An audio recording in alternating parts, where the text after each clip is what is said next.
이동형 뉴스 정면 승부. 이동형의 뉴스 정면 승부.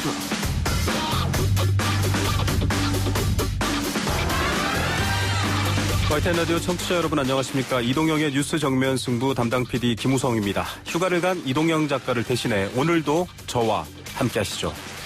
코로나19의 재확산으로 많은 것들이 제한되고 있습니다. 180석 가까이 차지한 여당의 전당대회 흥행도 코로나19 이슈에 머뭇하고 있습니다. 오늘 문 대통령은 수도권 코로나 확진자 증가에 대해 국가 방역 시스템에 대한 도전이라고 했습니다. 정강훈 긴급 체포해서 법치주의를 완수해야 합니다. 불법 집회 불참 조건으로 보석을 허가했던 허선아 판사는 당장 보석 취소를 결정해야 합니다. 네, 이동혁의 뉴스 정면 승부에서는 릴레이 인터뷰로 더불어민주당 당대표 최고위원 후보 인터뷰 이어가고 있습니다. 코로나19 재확산 우려가 정치권 공방까지 번지면서 전당대회 메시지에 이목이 쏠리고 있습니다. 또 속도를 내고 있는 검찰개혁과 개편에 대한 이야기도 뜨거운데요. 더불어민주당 최고위원회 출사표를 낸 삼선의 이원욱 의원 전화 연결해서 이야기 들려드립니다. 엄격한 법적 조치를 취하겠습니다. 이번 코로나 감염 확산에 대한 책임 역시 확실히 묻겠습니다. 신도들의 진단검사를 고의로 지연시킨 바 있습니다. 이는 명백한 범법 행위입니다. 서울시는 정강훈 목사와 사랑교회 관계자를 고발하겠습니다. 네, 이동형 작가의 휴가 기간 중에 다시 만나는 명코너 최강변기 보내드리고 있는데요. 오늘은 아주경제 김태현 기자와 신유진 변호사 스튜디오에 모셔서 사랑제일교회 전광훈 발 코로나19 폭증과 책임 추구 문제, 그리고 검찰개혁이 아닌 언론개혁으로 더 주목받고 있는 조국 전 장관 이슈 풀어보겠습니다. 또 3부에서는 고려대학교 김우주 교수의 방역 책임론 발언으로 불거진 정부 책임론에 대해서 역시 감염의학 전문가죠. 한림대 이재갑 교수 연결해서 이야기 나눠봅니다. 미래통합당은 8.15 집회를 사실상 방조한 것에 대해 국민 앞에 사과해야 합니다. 아니, 뭐를 사과해? 그러니까 우리가 주최했나? 참석을 독려한 것도 아니고 마이크를 잡은 것도 아니고. 그런데 얼마나 공세감에 그걸 우리하고 자꾸 엮으려고 그랬어요. 네, 당면한 코로나19 극복을 위해서 한 목소리를 내야 할 정치권이 서로 책임 공방을 이어가고 있습니다. 사랑제일교회와 전광훈 목사의 정치적 성격 때문에 이런 논란이 불거지고 있는데요. 이 책임론의 핵심 배경과 여야의 정치적 행보, 그리고 최근 바뀌고 있는 여러 부동산의 세부적인 정책 이슈까지 젊고 실력 있는 두 정치 논객, 이준석 미래통합당 전 최고위원, 그리고 현근택 더불어민주당 법률위 부위원장 두 분 스튜디오에 모셔서 이야기 나눠봅니다. 8월 19일 수요일 이동형의 뉴스 정면 승부, 이동형 작가의 휴식 기간인 금요일까지는 담당 PD 김우성과 함께 하시죠.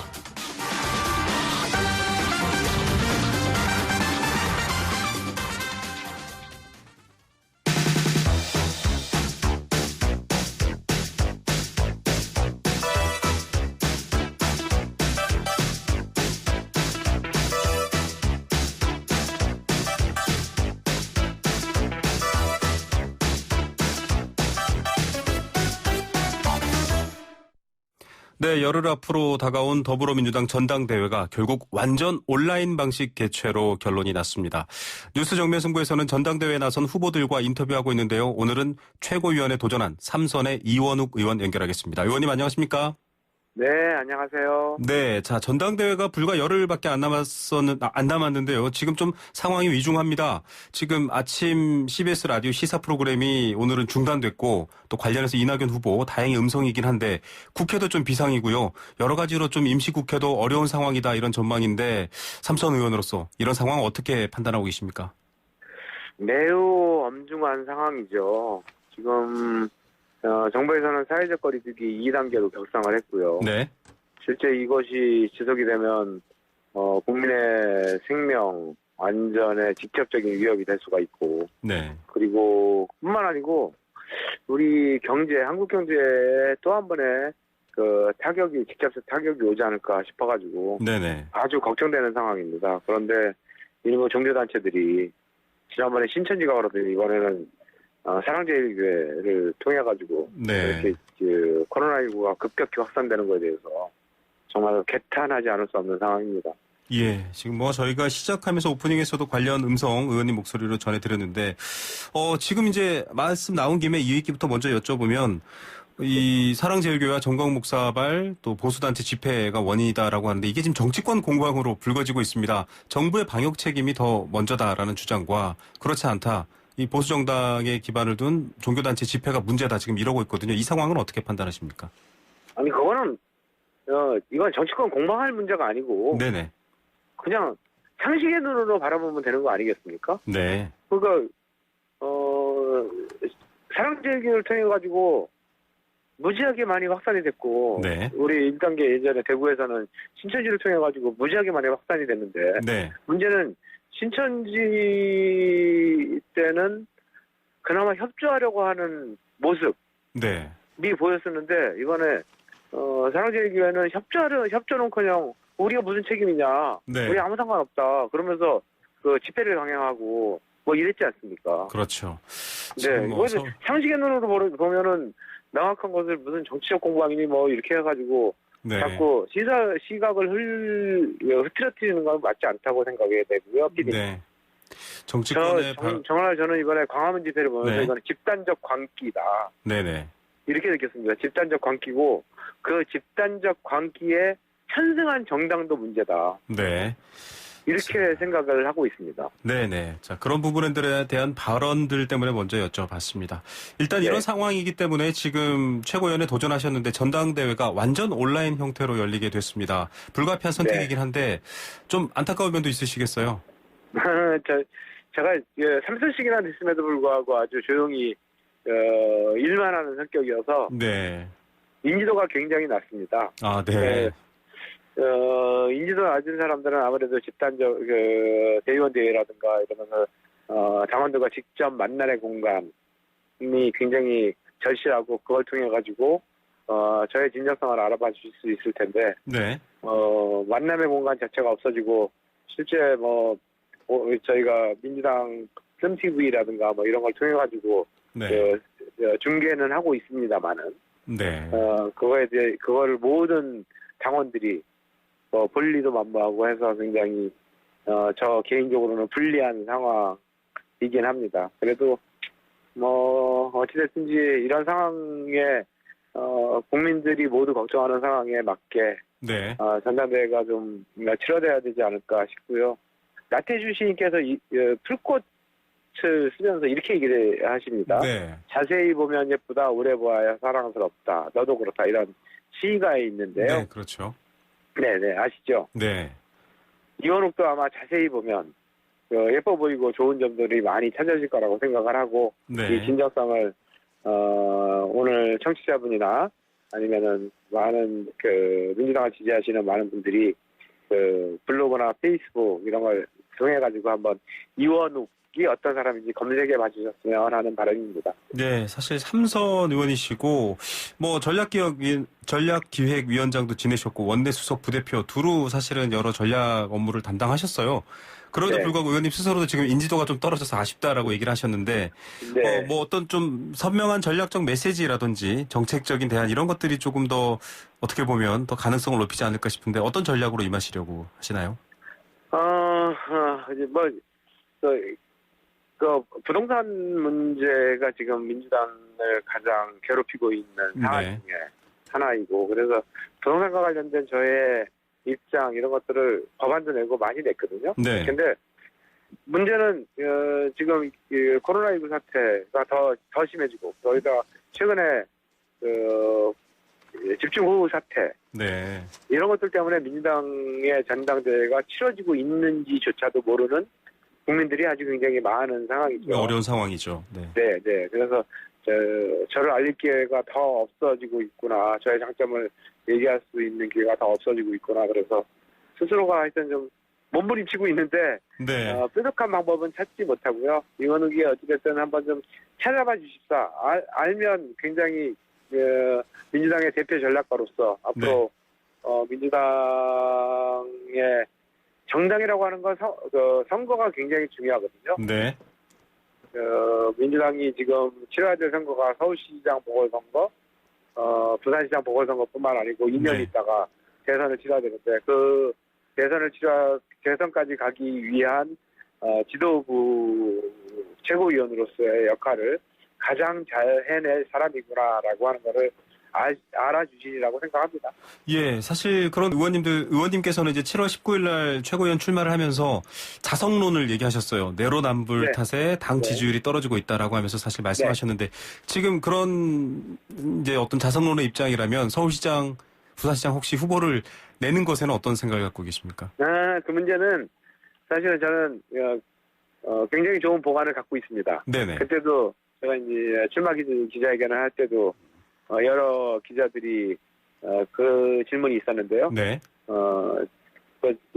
개인적인 좋은 보관을 갖고 있다고 하더라도 그것이 어찌든 새로 구성되는 당 지도부에서 네네. 심층적으로 논의되고 결정되는 것이 올바르다고 생각을 해서 네. 지금 말씀드리기는 좀 적절치 않아 보입니다. 예. 미안합니다. 어쨌든 후보는 내야 한다는 방향은 또 말씀하시는 거죠? 좋은 보관 갖고 있습니다. 네, 좋은 보관. 자, 네. 그래도 어쨌든 그런 선거라든지 주요 이벤트까지 다 잘 치를 수 있는 사람이다, 해낸다, 이런 네. 이제 얘기를 해주셨는데, 어떻습니까? 지금 당내에서 그런 부분들 때문에 또 여러 걱정들이 의원님 입장에서 많으실 텐데, 당선 가능성은 어떻게 점치고 계시나요? 저요? 네. 당선권이야 들어가 있죠. 네, 당연히 당선권이야 들어가 당선권. 있는데 몇 등 하느냐가 문제겠죠. 네. 저희 양양자 의원께서도 몇 표를 얻느냐, 몇 등이냐가 아주 중요하다라고 하셨는데, 그렇게 특별히 중요한 이유 꼽으시는 어떤 배경이 있을까요? 이게 선출직이라고 하는 것은 네. 어찌됐든 몇 등으로 당선되느냐에 따라서 자리 배치부터 발언의 중요성, 네. 무게감이 달라집니다. 네. 그러니까 제가 민주당의 한 중대장급이라고 보는 사람들이 이제 3선 의원이거든요. 네네. 지금 민주당의 대부분이 18개의 상임위원장을 민주당이 다 맡게 됐는데 그 상임위원장하고의 소통 이런 걸 통해야 되는 자리 그리고 그 상임위원장들의 의견들이 제대로 반영되기 위해서는 아무래도 5등으로 들어가는 것보다는 네. 상위 등수로 들어가는 것이 그런 의견들이 훨씬 더 반영이 잘 되고 민주당 의원들의 경험들이 최고위원회에 잘 반영돼서 올바른 정책 방향을 냈고 제대로 된 선거 승리를 가져오는 역할을 할 수 있지 않을까 생각하고 있습니다. 예, 소통과 정치력을 위해서는 3선의 중대장급 이상의 무게감 있는 상위권이 중요하다라는 얘기를 하셨는데, 자, 지금 여러 가지 자성론과 비판 얘기하시면서 또 밖으로는 윤석열 총장을 향해서 강한 발언을 하셨어요. 오늘 아침 시사에서도 얘기하셨지만 어떤 배경인지 좀 설명해 주시겠습니까? 그러니까 저는 윤석열 총장에 대해서 발언해 본 적이 없는데요. 네네. 근데 최근에 그때 신임검사장 회의 때 네. 그때 발언을 보면서 이 사람이 이제 더 이상은 총장 자리를 해서는 안 되겠구나라고 싶었습니다. 네. 그때 뭐라고 했냐면요. 독재니 전체주의니라고 하는 표현을 쓰면서 네. 문재인 대통령을 빗대어 표현했거든요. 그렇죠. 네. 그게 어떻게 현직 검찰총장으로 할 수 있는 얘기가라고 하는 할 수 있을까? 이거는 대통령 출마 선언이다라고 생각을 했고 정치를 본격적으로 시작했구나. 네. 라고 하는 생각을 하게 됐습니다. 네. 윤석열 검찰총장의 행보가 지극히 정치적이었기 때문에 그런데 그렇죠. 그래서 이제 더 이상 자리에 지켜서는 안 될 사람이구나. 네. 이제 정치를 본격적으로 자기 정치를 대통령을 독재니 전체주의자라고 하는 표현까지 빗대어가지고 얘기할 정도로 작심을 하고 자기의 정치적 행보를 걸어간다면 그 자리에 있어서는 안 되죠. 그러면 그만둬야 되는 것이 맞는 거죠. 예. 그래서 제가 그 발언 이후부터 사실 저도 굉장히 많이 화가 났습니다. 네네. 개가 주인을 무는 그러면서 꼴이다 이런 윤석열 발언도 총장을 하셨어요. 끌어내야 된다라고 네네. 탄핵이라도 하겠다라고 네. 하는 이런 얘기들을 지금 하고 있는 거죠. 그 대권 후보 조사를 하면 윤석열 검찰총장의 순위가 꽤 유의미하게 또 올라가 있지 않습니까? 네. 그런 부분은 사실은 또 현재 집권 여당과는 좀 대치되는 측면이기 때문에 좀 관계가 미묘해요. 야당의 입장까지 좀 고려해서 생각해 볼 부분이 있을까요? 아니 그거는 대권 후보 반열에서 오를 수 있다고 보고요. 네네. 자기가 그거를 즐기는 거는 또한 별개의 영역입니다. 네. 선출직 대통령은 국민에 의해서 선출된 권력이거든요. 네. 그리고 각부 장관이라든가 검찰총장, 심지어 감사원장마저도 대통령이 임명하는 자리입니다. 네. 생각이 다를 수 있어요. 네. 대통령과 생각이 다를 수 있어. 그러면 선출된 권력과 임명된 권력이 생각이 다를 때 국민이 직접 선출된 권력이 우선인 겁니다. 네. 그게 민주주의의 원리고요. 네네. 뭐 거기서 그러면 이제 그런데 임명된 권력이 선출된 권력을 이기려고 한다. 네. 국민으로부터 직접 위임받은 권력을 이기려고 한다. 이것은 민주주의의 틀에도 맞지 않고 우리나라 헌법 정신에도 맞지 않는 거죠. 예. 그래서 그러려면 나가서 해라. 네가 안 나가면 끌어내야겠다. 이런 표현을 하게 된 겁니다. 네. 주인 얘기는 이 선출직, 즉 이 선출직을 뽑아준 국민에 빗대서 하신 말씀이다. 이렇게 해석이 되고요. 네. 야당의 협치를 또 해야 됩니다. 앞서 말씀하셨다시피 무게감 있는 순위 안에 최고위원으로 들어가시면 이제 그렇게 하겠다라고 말씀하셨는데 지금 청와대와 김종인 비대위원장의 회담 얘기도 나왔습니다. 조금 네. 노이즈가 있었거든요. 적절하다고 보십니까? 저는 대화는 무조건 해야 된다고 봅니다. 네. 그러니까 대화를 하지 않으면 단절하면은 서로 간의 오해도 생기고 불신이 더 커지고 더 극단적으로 정치는 부딪히게 될 것이고 그 피해는 고스란히 국민이 가져가게 되겠죠. 그래서 네. 김정인 위원장이 대통령한테 그 단독 회담을 제안했는데 네. 단독 회담이라도 해야 된다라고 생각하고 있습니다. 다만 문제는 뭐냐면요. 그 회담과 함께 국회가 정상적으로 빨리 굴러갈 수 있도록 해주셔야 됩니다. 네. 국회는 내 편 끼치고 나는 대통령하고 대화만 하겠다. 이거는 바람직하지 않죠. 네. 미래통합당에서도 국회에 들어오고 그리고 또 대통령과 단독 회담도 진행하고 이 두 가지가 다 돼야 된다라고 보시는 거죠. 그렇죠. 저는 김정인 대표에 대해서 굉장히 의회주의자라고 생각을 하고 있거든요. 네. 근데 최근에 보이는 모습을 보면은 의회주의자라고 생각했던 게 잘못된 거 아닌가 네. 라고 생각이 들 정도로 국회를 좀 많이 무시하는 듯한 모습이 보입니다. 예, 의회주의자라고. 상임위원장을 저희가 18개 갖고 왔지만 저희가 갖고 오려고 했던 게 아니었거든요. 네. 그러니까 7개는 야당 그것도 알짜 상임위원 빼놓고 이거는 미래통합당이 가져가셔라고 해서 실제 원내대표들 간에는 합의도 받고 네. 그렇게 되는데 뭔 얘기야 민주당이 다 가져가라고 하면서 우리 민주당이 다 상임위원장을 가져올 수뿐이 없었습니다. 왜냐하면 그때 추경을 해야 됐기 3차 추경을 해야 됐기 때문에 네네. 상임위원장이 비공석인 상태에서 3차 추경을 할 수는 없었거든요. 그런 걸 보면은 김정인 대표가 정말 의회주의자인가? 의회가 제대로 알겠습니다. 국회가 제대로 움직여기를 바라는가? 네. 이런 거에 대한 의심이 자꾸 생기게 되는 거죠. 예, 자 끝으로 짧게 이원욱 의원이 최고위원이 돼야 되는 이유 좀 짧게 국민들께 한마디 해주시죠. 네, 이원욱은 대표적인 그 전략통이고 그리고 야당과도 소통이 잘 되는 사람입니다. 네. 국회가 야당과 여당이 소통이 잘 되는 사람이 들어오면 최고 지도부에 앉아 있으면 아무래도 지금과 같이 싸움만 하는 국회가 아니고 일하는 국회를 만들 수 있는 단초를 펼 수 있지 않을까 생각을 하고요. 네. 저는 그리고 민주당이 얘기하는 대표적인 전략가입니다. 네네.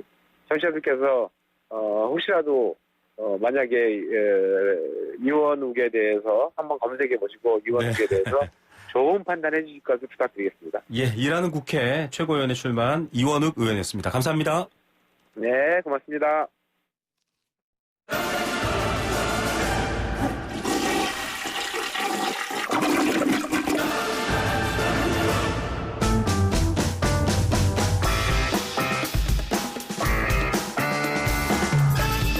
네, 답답한 여러분들의 마음을 시원하게 뚫어드리는 시간입니다. 다시 돌아온 최강변기, 날마다 쏟아지는 수많은 이슈를 최강 변호사와 최고의 기자가 시원하게 뚫어드립니다. 신유진 변호사, 김태현 아주경제 기자 나오셨습니다. 안녕하십니까? 네, 안녕하세요. 네, 오늘 좀 꽁드신 닭으로 저 밖에 앉아있던 담당 PD가 안으로 들어왔어요. 아닙니다. 저 오랜만에 불러주셔가지고 네네. 기쁜 마음으로 왔습니다. 알겠습니다. 예. 기자님이 저랑 늘 밖에서 인사하다가 그죠? 네, 되게 새롭네요. 네, 새롭죠. 예. 꽁 대신 닭이라고 했는데요. 네. 꽁은 잡기도 어렵고 먹기도 힘든데 닭은 아주 손쉽게 영양 보충이 됩니다. 네. 예. 그 이동영 작가는 한정식이라면 저는 이제 기사식당 백반 그런 느낌이긴 한데 또 가끔 정식 먹다 그런 거 먹으면 새롭죠. 네.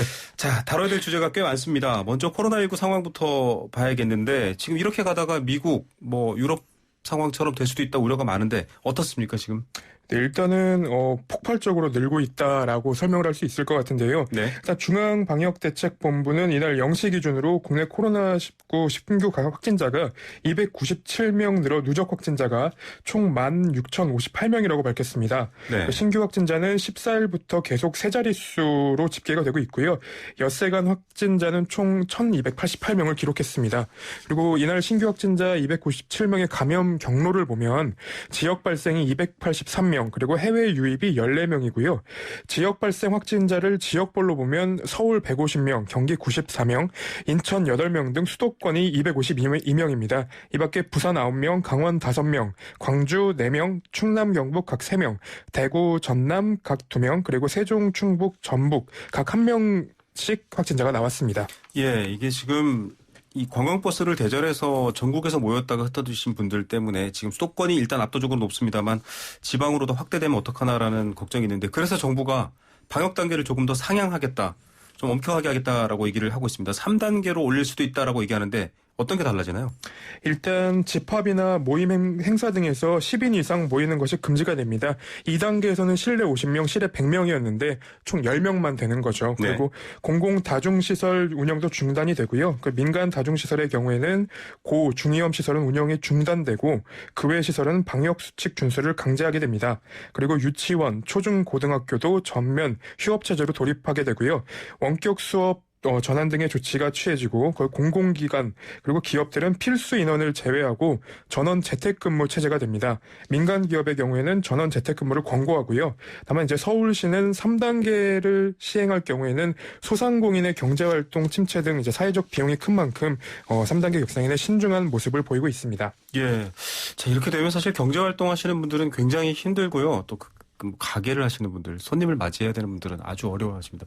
변호사님도 이렇게 격상이 되면 사실은 좀 어려움을 많이 겪게 되시나요? 네, 사실은 이 코로나 초기에는 네. 그 법정 휴정기도 있었거든요. 법원마다. 법원도 쉬었군요. 네, 그래서 법원마다 개별적으로 휴정기를 갔다가 또 전체 법원의 휴정기도 있었거든요. 네네. 그런데 지금은 그 당시 상황보다도 더 악화될 지금 조짐이 보여서 네네. 또다시 뭐 법정 휴정기가 더 오지 않을까 그런 걱정도 되고요. 네. 그 모든 일정들이 다 완전히 망가지게 되는데 지금 굉장히 뭐랄까 굉장히 위험한 수위의 초읽기 같은 느낌이라서 살얼음판을 걷는 기분이에요. 네, 정말 법률 서비스를 비롯해서 모든 것들 국민들에게 꼭 필요한 필수적인 요소까지 지금 제한될 수 있다, 이런 얘기를 변호사님 해주신 건데, 정광훈 목사와 사랑제일교회의 주변으로 지금 확산된 거는 뭐 명백한 사실입니다. 지금 별도의 공방은 떠나서, 그래서 지금 서울시가 구상권 청구를 하고 또 손해배상에 대한 것까지 묻겠다, 지금 이렇게 나섰어요. 네, 그 서정엽 시장 권한대행이 이제 오전 서울시청에서 코로나19 정례 브리핑을 열고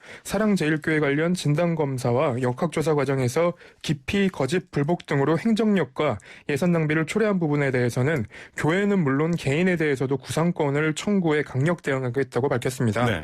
근데 이게 이제 이날 서울시 시장 권한대행만 얘기했을 그러니까 이분이 얘기한 것도 얘기한 거지만 지금 재판에 나온 기자들이 네. 다들 이 검사를 받고 있어요. 며칠 전에 이제 지난 월요일에 네네. 그 정광훈 목사 재판에 나왔던 기자들이 계속 네네. 연락이 오고 있어요. 그 김용민 PD도 네. 깜짝 놀랐다고. 네. 네. 얼마 전에 이제 그저께죠. 제 후배들 중에도 네네.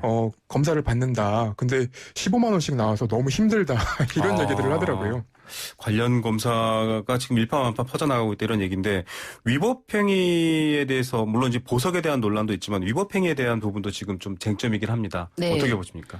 그 감염병 같은 경우는 지금 이 숨기거나 이 감염병 지역 방문 사실에 대해서 숨기거나 아니면 허위 진술할 경우에 이런 경우에 구상권을 이제 행사할 수가 네, 있는데 그렇죠. 지금 한 명당 치료 비용이 한 460만 원 정도라고 해요. 네네. 그런데 이제 이 460만 원에 대한 비용을 전체 안분한다고 하더라도 네. 굉장히 큰 액수의 책임을 지게 될 수가 있어요. 그렇죠. 이거는 비록 정광훈 목사 개인한테만이 아니라 이런 사실 숨기거나 거짓 진술하는 경우로 인해서 이 감염병에 대한 그 동선을 확보하는데 방역 활동에 방해를 하는 사람에게 이런 구상권 행사를 적극적으로 지금 다 고려를 하고 있기 때문에 네. 지금 뭐 집회에 참여하셨다가 아직 검사를 안 받으신 분들이 아직 많다고 들었어요. 네네. 아직 많으신데 이 부분에 대해서는 확실히 검사를 받거나 아니면은 진술에 대해서 허위 사실 없이 진술하셔야지만 이 구상권에 대해서 더 이상 뭐 청구를 받지 않을 수 있을 것 같아요. 네. 뭐 물론 형사처벌은 별도입니다. 네. 네. 지금 뭐 저희가 초창기에 YTN에서 보도된 부분도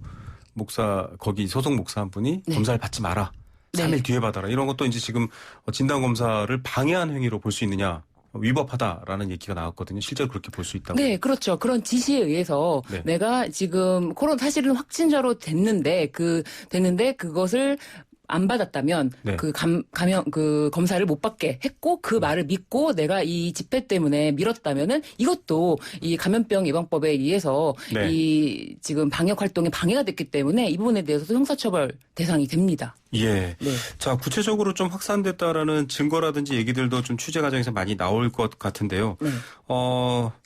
이 구상권 청구 전례가 있었죠? 네, 많이 있었습니다. 사실 이게 처음에만 해도 경고성 조치가 아닌가 싶은 생각도 그렇죠. 들었고 네. 제주도에서 이제 최초에 그 모녀가 네네. 확진인 거를 거의 증상이 있음에도 불구하고 일정을 모두 제주도 4박 5일 동안 일정을 소화했다라고 했는데 그런 부분에 대해서 자신들이 감염이라는 것을 알 수 있었는데도 불구하고 네. 모두 이렇게 뭐 해열제를 먹고 맞습니다. 이렇게 여행을 한 것에 대해서 구상권을 처음 행사했는데 그때만 해도 좀 과도한 게 아닌가 했는데 네. 그것이 아니라 이제 그 뒤로 뭐 신천지라든지 완전 확산되는 그걸 막을 이태원발 수가 학원 강사. 그렇죠. 네. 막을 수가 없었는데 이 구상권으로 인해서 오히려 구상권 행사를 적극적으로 함으로써 네. 오히려 내가 이렇게 숨기거나 이렇게 하면 안 되겠구나라는 경각심을 굉장히 크게 줬거든요. 그래서 실제로 지금 다 소송이 진행 중이고요. 네. 그리고 지금 이 관련해서도 서울시에서 적극적으로 구상권 행사하겠다라고 했기 때문에 네. 이분에 대해서도 뭐 추가적으로 이제 소송이 진행될 예정으로 보여져요. 네. 실제로 대구시에서는 이제 손해 생활치료센터 운영비라던가 그리고 그 생활비 지원액 자가격리 뭐 지원비까지 해서 이만희 총회장을 상대로 1,000억 원 규모의 손해배상 청구를 한 적이 있습니다. 네, 그렇죠.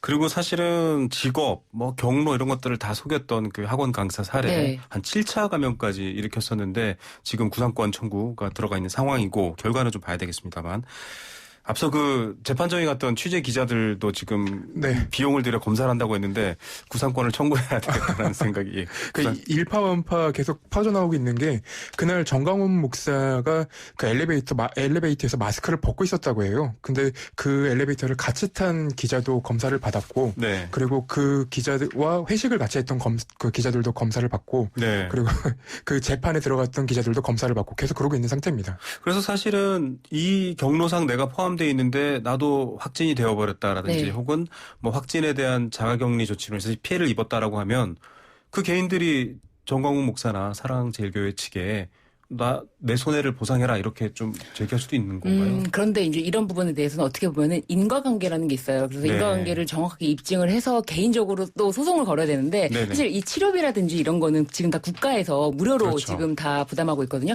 그렇기 때문에 내 손해라고 하는 것은 뭐 일을 못했다라든지 그런 부분인데 이런 부분에서 사실은 소송을 제기할 수 있지만 그거를 개인적으로 인과관계를 입증한다는 네. 게 쉽지 않기 그렇죠. 때문에 개인적으로 한다기보다는 아무래도 자치단체에서 네. 하는 게 좀 더 소송에 대한 그 부담을 줄일 수가 있겠죠. 예. 자, 이런 가운데 이 신도 중에 한 분이 파주에 있다가 도주를 했습니다. 네네. 그리고 또 어떤 종교단체에서 또 발견이 됐어요. 이거 처벌 여부 어떻게 됩니까? 그러니까 자가 시설 격리 장소 무단 이탈할 경우에는 징역 1년 이하의 징역이나 1,000만 원 이하의 벌금 부과가 가능합니다. 네. 여기 보면은 이분 같은 경우에는 이제 완전히 탈출을 한 거니까 정부에서도 무관용 원칙으로 한다고 이제 입장을 밝혔었거든요. 그래서 그렇죠. 이분에 대한 처벌도 아마 진행이 되지 않을까 싶습니다. 예. 이분이 환자복을 입고 뭐 그렇게 도망쳤는데 여러 상황에서 사실은 도움을 받았거나 누구에게 네. 도움을 요청했을 수도 있습니다. 이런 부분들도 다 법적 처벌 대상인가요? 네, 그렇죠. 범인 은닉죄가 되기 때문에 이런 네. 경우에는 처벌 대상이 됩니다.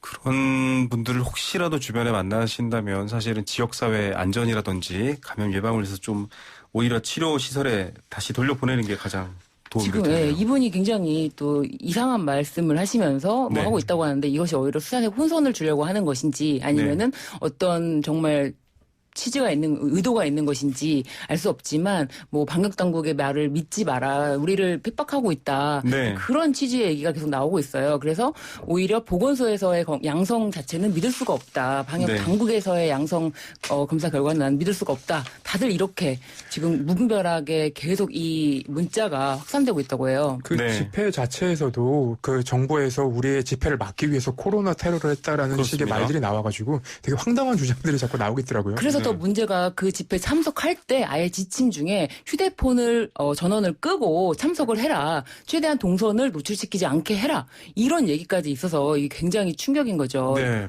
박주민 의원 측에서 지금 이제 관광버스 탑승자 명단을 방역당국에 넘겼고 앞서 말씀하셨지만 이제 기지국 조사도 하겠다라고 했는데 지금 그런 조치까지 미리 들어왔습니다. 네. 게다가 방역당국 중에서 특히 이제 역학조사를 담당해야 될 검사 네. 기구를 못 믿겠다. 이건 사실 굉장히 방역에 대한 신뢰도를 떨어뜨리는 굉장히 뭐랄까요? 그 공익을 해야 하는 행위 아닌가 이런 생각이 드는데. 네, 그렇죠. 그러니까 그런 유언 비어를 퍼뜨림으로 인해서 오히려 신뢰도를 낮추는 것뿐만 아니라 아예 검사를 받으러 자발적으로 가고 싶어도 네. 저기서 무조건 내가 이 사랑제일교회 신도라고 하면은 무조건 양성을 줄 거야라고 해서 네. 더 숨어버리게 되고 네네. 오히려 범죄자를 양산하게 되는 그런 안내 문자거든요. 네. 보건소에서는 무조건 사랑제일교라고 하면 양성을 준다. 그러니까 네네. 믿지 마라. 이렇게 맞습니다. 하기 때문에 이거는 굉장히 심각한 유언비어라고 볼 수가 있어요. 그 예전에 신천지사 때도 얘기했지만 그 성경책에 그런 말이 있잖아요. 내 이웃을 내 몸과 같이 좀 자기 이웃을 약간 내 몸과 같이 아끼듯이 좀 지금 검사를 받고 좀 많이 좀 자체적으로 신고를 좀 해주셨으면 좋겠어요. 자발적으로. 그게 네. 본인들에게 쏟아지고 있는 비난을 없앨 수 있는 가장 빠른 그렇죠. 방법이죠. 가장 빠른 네. 방법이죠. 자, 이건 분명히 법적으로도 문제가 되는 행동입니다. 가짜 뉴스를 만드셔도 유포해도 법적으로 문제가 되고 검사를 받아야 되는데 안 받으셔도 지금 경기도 같은 경우는 진단 검사 명령이 떨어졌거든요. 네. 강제로 검사를 하라는 명령이고 어길 경우에 또 법적 처벌이나 과태료가 부과되는 그런 상황입니다. 이런 상황까지 오다 보니까 이건 이제 뭐 변호사님께 여쭤봐야 될 텐데 네. 아니 왜 풀어줬냐 지금 이런 비난도 막 올라오고 있어요. 그리고 국가 책임을 논하는 방식에 서서 얘기하시는 분들조차도 네. 이런 위험을 애초에 막았어야 된다라는 네. 얘기가 한 목소리로 나오고 있습니다. 네, 맞습니다. 사실은 저도 이 부분에 대해서 처음 이렇게 이제 공개가 됐을 때, 뉴스에서 봤을 때, 아무래도 만약에 이게 법원이 아니라, 네. 행정청이라든지, 그러니까 원래 집회는, 경찰청에서 허가를 내주거든요. 네. 그런데 이거는 지금 코로나 사태 때문에 서울시에서 집회 금지 명령을 내렸기 때문에, 네. 이것에 대해서 법원을 가져가서 가처분 소송을 낸 거예요. 네. 그래서 법원에서 내려줬기 때문에 아무래도 비판을 덜 하는 게 아닐까. 만약에 정부나 뭐 서울시청이나 아니면 경찰청에서 이런 허가가 났다면 굉장히 심각한, 지금 책임 추궁을 들어갔을 거예요. 그런데 네. 단지 법원이라는 이유로 뭐 예를 들면 뭐 청원이라든지 뭐 이런 부분에 대해서만 책임을 묻고 있는, 책임을 정확하게 묻는다고 할 수는 없는데 네. 이 부분에 대해서는 조금, 논의를 좀 더 해봐야 될 것 같아요. 아니, 단순히 이 당시에 오판이라는 것으로 인해서 엄청난 피해가 확산이 됐잖아요. 그렇죠. 그런데 이거는 한 개인의 예를 들면 법원의 지금 뭐 재판의 독립성 이런 걸 따질 때는 그 한 개인의 어떻게 보면은 그 보호법이라든지 그 개인적인 그 뭐 인권, 기본권 이런 부분에 대해 판단하는데 이건 전 국민을 어떻게 보면 위험에 네. 빠뜨리는 상황이 되기 때문에 이 부분에 대해서는 아마도 좀 법원 차원에서도 이 부분에 대해서 뭐 사과와 반성의 그런 모습이 네. 있지 않을까 싶어요. 뭐 법관 개인에 대한 비난뿐만 아니라 이걸 좀 뒤집어 좀 살펴보자 했는데 신중론을 펼치시는 분들은 집회 자유 굉장히 중요한 기본권적입니다. 법률 일반적인 법 위에 있는 아주 기본권인데 이걸 함부로 침해하기가 어렵지 않았을까라는 얘기가 있어요. 근데 표현의 자유라는 게 타인의 건강과 재산상의 피해를 주는 것을 정당화시켜주지 않잖아요. 그렇죠. 그러니까 이 부분에 대해서는 사실 저는 좀 이해가 안 가는 게 당시에 재판에 이제 보석 관련한 재판에서도 그 변호인 측에서는 급사의 위험을 자꾸 얘기를 했어요. 네. 근데 그 당시에 급사의 위험을 이제 인정을 해주면서 집에만 있어라. 그 다른 데로 나가지 말아라고 얘기를 했었는데 이 부분을 어겼으면 당연히 이제 보석은 취소가 돼야 되는 상황이고 근데 다만 지금 보석 취소를 하기도 애매하고 안 하기도 애매한 것은 보석을 취소한다고 해도 지금 코로나에 확진이 됐기 때문에 네. 다시 재수감될 수가 없는 상황이고요. 맞습니다. 아마 재판이 좀 네. 늘어지지 않을까 싶습니다. 자, 이동금지 같은 아주 기본적인 기본권을 제한하는 게 바로 또 법률 선진국들 먼저 이런 근대적인 법이 선 나라들도 지금 하고 있는 행동이거든요. 이 부분에 대한 논쟁 어떻게 봐야 될지 여러분들도 점도 좀 생각해 주시고요. 정광훈 목사의 건강 이상설도 나오고 있는데 이거 꼼수 아닌가? 여기 들어오기 전에 확인을 한번 해봤습니다. 네네. 그러니까 그 기사가 이제 원소스예요. 그러니까 네. 비서실장, 정광훈 목사의 비서실장이 그러니까 비서실장이 공개한 내용이고요. 네. 그 원소스라는 건 사실은 추가적으로 크로스 체크가 안 되기 때문에 이 부분은 그냥 그럴 수도 있다 정도로만 생각을 하시면 될 것 같아요. 어떤 질환인지도 기저질환인지도 밝혀지지 어떤 질환인지도 밝혀지지 네. 않았고요. 병원 측에서나 뭐 어디 관계자들은 아직까지는 명확한 입장을 내지 않고 있습니다. 근데 다만 정광훈 목사가 그 위독하다는 그 상황에서도 다른 분들과 전화를 열심히 하고 계시다는 얘기가 들리더라고요. 네, 뭐 집회 장소에 나왔을 때도 그렇고 지금 그렇게 볼 수 없지 않나라는 상식적 판단이 있습니다. 다른 주제로 좀 넘어가 보겠습니다. 자, 조국 전 장관의 이슈인데요. 가족 수사 과정에서 벌어진 문제점들을 고발해 왔습니다. 뭐 혼자 하시는 게 아니라 많은 분들이 제보를 해서 심지어 별도로 제보 메일까지 운영하고 있는데 이 딸 입시 비리 의혹을 수사한 검찰들을 감찰해달라 이렇게 촉구했거든요. 어떤 내용입니까? 일단은 지난 재판에서 나왔죠. 그 고려대 교수가 입학사정관이었던 교수가 나와서 당시에 검찰 조사를 받을 때 검찰이 보여준 그 조민 씨, 조국 교수의 딸 조민 씨의 입시 목록표에는 그 제1저자 논문이 포함이 돼 있었다고 얘기를 했는데 네. 그 목록표 자체가 고려대에서 압수된 적이 없다는 겁니다. 네. 그러니까 그 정경심 교수의 컴퓨터에서 발견이 됐고요. 검찰은 그 당시에 없었던 확보하지 못했던 증거를 정경심 교수의 컴퓨터를 털어서 거기서 얻은 걸 가지고 이제 얘기를 했던 겁니다. 그러니까 당초에는 네. 그 단국대에서 제1저자 논문은 만들어졌다고 하더라도 이것에 대해서는 고려대 입시에 활용하지 않았다. 그렇기 때문에 이거는 전혀 문제가 되지 않는다라고 얘기를 했는데 네. 이 부분에 대해서 굳이 시효가 지나서 뭐 기소하지는 않지만 이 부분에 대해서 고려대에 제출했다는 것이 목록에 의해서 확인이 됐다. 검찰발 뉴스로 이런 기사가 쏟아졌거든요. 네. 그렇기 때문에 아니 제출하지 않았다고 해놓고 검찰에서 고려대에 가서 압수수색 해보니까 그게 나왔다면은 거짓말을 했구나라고 많은 사람들에게 인식을 심어주게 된 거죠. 네. 그렇기 때문에 굉장히 큰 어떻게 보면은 이 거짓말쟁이라는 어떤 인식의 최초의 어떤 그 단서가 됐던 것인데 이것이 이번에 재판 과정에서 사실은 제출된 것인지 아닌지에 대해서 확인조차 되지 않았는데 네. 검찰에서 마치 고려대에서 압수한 목록 중에 이것이 있었던 것처럼 얘기를 했던 거예요. 그 재판이 시작될 때부터 너무 궁금했던 사안이에요. 이게 고려대 저희가 몇 번이나 확인을 해봤는데 고려대에서는 이게 전산 자료에도 남아있지 않다라고 얘기를 했었는데 도대체 이게 어디서 나왔나. 근데 이번 재판에서 이제 확인이 된 거죠. 도덕성에 완전히 치명타를 줬던 것이라 이건 굉장히 중요한 사안이었습니다. 이 사안이 굉장히 길게 갔었죠. 그런데 사실은 지금 검찰 측도 입장이 나왔나요? 혹은 이 재판에 대해서 어떤 검찰 측 주장이? 그 검찰이 이후에 이제 입장을 냈죠. 근거 없는 억측이다. 네. 근거 없는 주장이다라고 얘기를 했는데 그래서 이제 저희가 재판에 나왔던 그 워딩들을 가지고 기록들을 가지고 기사를 썼던 내용을 네네. 그 조국 전 장관님이 그 부분을 인용을 한 것 같아요. 그러니까 네. 이제 지 교수가 재판에 나와서 검찰이 이제 확보하지 못했었다 고려대에서라고 네. 얘기한 부분을 명확하게 얘기를 했었습니다. 네.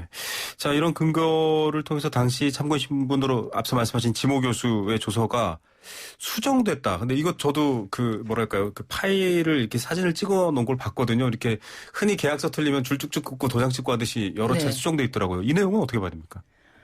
그러니까 이렇게 질문을 수정한 것이 지금 보여지는 거예요. 네네. 질문이 수정됐다는 거는 아마도 이 처음에 했던 질문에 대해서 이제 뭔가 이 부분에 대해서 고쳐야겠다. 보통 질문을 수정하는 경우는 없거든요. 그렇죠. 답변에 대해서 이제 참고인이 진술한 내용과 맞는지 확인해보고 그 답변 내용이 틀리다라고 하면은 그때 이제 수정해주는 그 형식인데 이거를 질문에다가 수정했다는 거는 이미 이 질문 자체에서 증빙자료 목록에 대해서 검찰이 그 고려대에서 압수수색한 것처럼 보여주려고 했던 의도가 보이는 게 아니냐.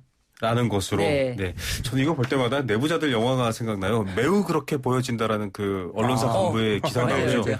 조민이 제출한 것으로 보이는 제출서 이게 수정 부분인데 과연 어떤 내용인지 판단은 또 지켜보면서 점점 진실이 밝혀지길 바라보겠습니다. 조선일보가 조국 일가의 법원 압류 명령에도 나랏빛 130억 안 갑니다. 이건 어떤 얘기인가요? 그러니까 이게 이제 관련 있는 내용이 이겁니다. 그러니까 웅동학원 신축 공사와 관련해서 그 조국 전 장관의 가족이 운영했던 웅동학원 신축 공사와 관련해서 조 전 장관의 아버님이 총 35억을 은행 두 곳에서 빌립니다. 네. 캠코가 이제 자산 관리를 하는 캠코가 아버님이 빌리신 은행의 채권을 확보를 하고 곧바로 학교 부지에 압류를 거는데 문제는 이게 학교 자산이었기 때문에 이제 경매 자체가 불가능했고 나중에 그 돈을 갚을 수가 없는 상황이 된 거죠. 근데 그 상황에서 연대보증인이었던 아버지에게 빚이 넘어가고 있었는데 네네. 그 과정에서 빚을 다 갚지 못하고 돌아가시게 됩니다. 조 전 장관은 이후에 이제 연대보증 채무를 지지 않기 한정 승인을 받고요. 네. 이제 한정 승인을 받은 만큼의 돈만 갚으면 되는 상황인데 그 부분은 이미 해소가 된 상황입니다. 갑자기 이 기사가 왜 나오는 거죠? 그러게요. 갑자기 이 기사가 나오는 건 아무래도 지금 조 전 장관이 이제 기자들을 향해서 반격을 하고 있기 때문에 또 뭔가 약점이 없을까 하는 점을 좀 찾아서 사회에 환원한다고 그러지 않았냐 이제 그런 점을 갖고 얘기를 하는 건데 이 사회에 환원하는 절차도 이 절차가 있는 거고 이 그러니까 학교 법인 재산인 경우에는 이거 매각에는 절차가 있습니다. 이 조 전 장관이 마치 이 기사의 이제 헤드라인이라도 보면은 조국 일가 라고 돼 있어서 개인적인 채무라든지 개인적인 재산을 팔지 않고 있다 이런 거로 보여서 맞습니다. 예 지금 굉장히 의도가 있는 기사 같더라고요. 네, 관련해서 조국 전 장관이 김태현 기자한테 혹시 취재 통화를 했나요? 제가 이제 취재를 하는 과정에서 이렇게 메시지를 몇 번 확인을 요청을 드렸었고요. 팩트 체크해야 되니까요. 네, 팩트 체크를 해야 되니까요. 근데 이 과정에서 이제 확인을 저희가 재판 내용이랑 그리고 여러 가지 이제 크로스 체크를 하는 과정을 보면은 지금 조국 전 장관이 연루된 내용은 없습니다. 네네. 그렇게까지 확인이 됐습니다. 네네. 자, 꽁 대신 닭이지만 역시 코너는 최강입니다. 최강 변기. 오늘 신유진 변호사 김태현 기자였습니다. 감사합니다. 감사합니다. 글쎄 안 들려 들을 뉴스 없어 아무 뉴스도 귀에 들어오지 않아 듣고 또 들어도 들을 뉴스 없어 만든 게 이프로야 이동영의 뉴스 정면 승부. 네, 이동영 작가의 여름 휴가를 대체하는 일주일간의 임시 앵커 김우성 PD입니다. 3부 인터뷰 이어드리겠습니다. 코로나19 확산세가 연일 지속되면서 하루 신규 확진자 수가 300명에 육박하고 있습니다. 산발적인 감염 양상도 가라앉을 기미가 잘 보이지 않고요. 수도권을 중심으로 지금 확산되고 있지만 전국으로 퍼져나갈 우려까지도 높습니다. 대응 3단계로 높여야 하지 않냐 이런 목소리까지 나오고 있는데다가 책임론을 두고도 다양한 얘기가 나오고 있습니다. 의료계 얘기들이 또 어떤 일간지들을 통해서 보도가 되기도 했습니다. 과연 이 상황 어떻게 판단해야 될지 전문가 연결해서 이야기 듣습니다. 한림대 강남성심병원 감염내과 이재갑 교수 연결합니다. 교수님 안녕하십니까? 네, 안녕하세요. 자, 지난 광화문 집회 이후로 또 사랑제일교회발 확산 이후로 신천지 때보다 더 심각하다 지금 이렇게 많이들 보도하고 있습니다. 상황을 어떻게 판단하면 좋을까요?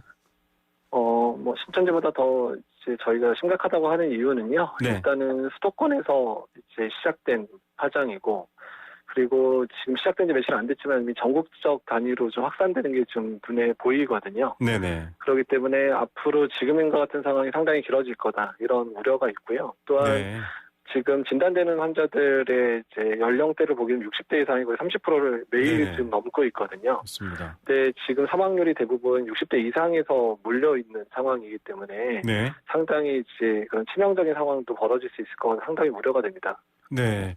자, 대응이 어렵기 때문에 더 길어질 수 있다라는 차원에서 또 심각하다라는 얘기를 해주셨는데 2차 대유행 이런 팬데믹에 대한 판단은 기준이 있는 건가요? 아니면 지금 시작됐다 이렇게 보시는 건가요? 시작된 거죠. 이게 어떻든 이제 재유행의 그런 판단의 기준은 없는데요. 일단은 통제가 되던 상황이 감염병 유행이 통제가 되던 상황에서 통제가 되지 않는 상황으로 넘어가면 이제 유행이라고 판단을 하는 겁니다. 근데 지금 하루에 200~300명씩 발생하는 상황이라면 당연히 유행이 시작됐다고 봐야 되고요. 일단 유행이 시작됐기 때문에 이제는 어떻게 이 유행을 빨리 잠재울 것인가를 고민할 시기라고 생각이 듭니다. 네. 유행은 시작됐다. 어떻게 잠재울 것인가에 집중해야 된다라고 얘기를 하셨습니다만 사실 지금 감염병 전문가로서 대응하시다 보면 참 어려운 점들이 많지 않습니까? 좀 가장 안타까운 지점은 이거다라고 좀 꼽아주신다면요. 제일 안타까운 부분들이 이런 상황에서는 이제 이 감염이 의심될 만한 사람들의 협조가 정말 중요한 상황이거든요. 네, 협조. 네. 그러니까 본인의 건강뿐만 아니라 또 본인이 빨리 진단되지 않으면 다른 사람에게도 전파될 수 있기 때문에 그 부분이 중요한데 지금 일부 이제 그 교회의 성도분들이 이제 검사를 거부한다든지 네. 아니면 뭐 집회 참석자들 분 중에서 심지어 뭐 우리가 알만한 분들마저도 검사를 받으러 안 나온다든지 이런 네. 상황이 반복되고 있는 상황이 그러니까 모두가 힘써도 힘든 상황인데 그런 부분이 잘 안 되고 있어서 방역당국 입장에서 상당히 곤란을 겪고 있는 상황이거든요. 진단검사를 받지 않는다. 이건 지금 방역의 관점에서 바라봤을 때는 어떤 정도의 어려움, 뭐 어떤 의미로 받아들여야 되나요? 그러니까 일단은 그분들이 만약에 확진자인데 검사를 안 받고 있다 그러면 지역사회 내에서의 전파를 조장하는 상황이 될 수도 있는 거고요. 깜깜이 감염의 근원이 될 수도 있고. 예, 근원이 될 수도 있고 또한 본인의 건강 때문에도 걱정인데요. 진단이 늦어지면 늦어질수록 그런 합병증이나 이런 부분들이 많이 생길 수 있기 때문에 특히 노령층 같은 경우는 정말 며칠 사이로 갑자기 나빠지는 분들이 많거든요. 네. 그런 거를 고려했을 때는 그러니까 이런 방역의 측면뿐만 아니라 본인의 건강 측면에 있어서 상당히 문제가 된다는 거죠. 예, 나를 위해, 남을 위해, 모두를 위해 검사는 받으셔야 됩니다. 자, 그런데 오늘 논란이 된 얘기가 있습니다. 보건소 직원과 확진자의 통화가 오늘 공개가 됐는데 음성인데 양성으로 만들어 버린다. 이거 지금 방역당국도 반박했거든요. 이게 가능한가요? 이분들의 주장이 가능한가요? 예, 뭐 아주 가끔 뭐 검사에 오류가 있거나 뭐 검사상에 뭐 오염이 있어서 잘못 보고되는 상황이 있을 수는 있지만 네. 어떤 특정한 사람이든 특정한 뭐 집단에서 나온 사람들을 일부러 양성으로 만든다 이건 불가능하고요. 네. 그리고 검사를 돌리는 사람이 그 사람이 어디서 나왔는지조차도 모르고 검사를 돌려주시는데 그걸 어떻게 그걸 구분해서 음성을 양성으로 바꾸겠어요. 사실은 그렇죠. 이제 전혀 가능하지 않은 상황입니다. 사실은 뭐 의료 현장에도 계시고 또 감염병 대응 전문가로서도 활동하고 계시지만 이런 식의 가짜 뉴스라든지 혹은 의료진을 믿을 수 없다 혹은 뭐 시스템을 믿을 수 없다라는 얘기가 확산된다라는 것 좀 치명적이지 않나요?